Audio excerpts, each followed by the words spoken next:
செந்தில் அவங்க அண்ணன் தம்பி எல்லாருமே சேர்ந்து பழனி கூட எல்லாம் ஜாலியாக பேசிகிட்டு இருக்காங்க. அப்போன்னு பார்த்து பாண்டியன் வராங்க. பாண்டியன் சும்மா இருப்பாங்களா, காலையிலே கடைக்கு போகாமல் இங்கே என்னடா மாநாடு போட்டுட்ருக்கீங்க அப்படின்னு திட்டுறாங்க.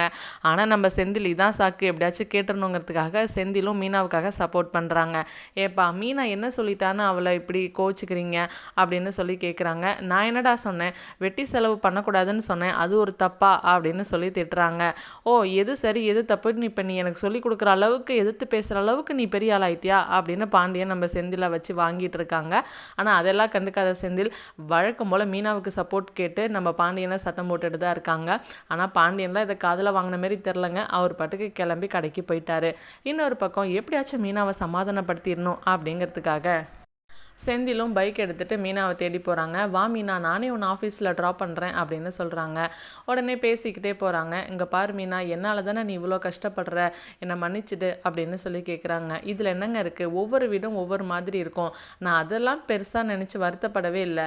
நம்ம அந்த வீட்டில் சந்தோஷமாக இருக்கணும், நம்மளால் எல்லாரும் சந்தோஷமாக இருக்கணும் அப்படின்னா அதுக்கு ஒரே வழி நம்ம அட்ஜஸ்ட் பண்ணிக்கிட்டு போகிறது தாங்க.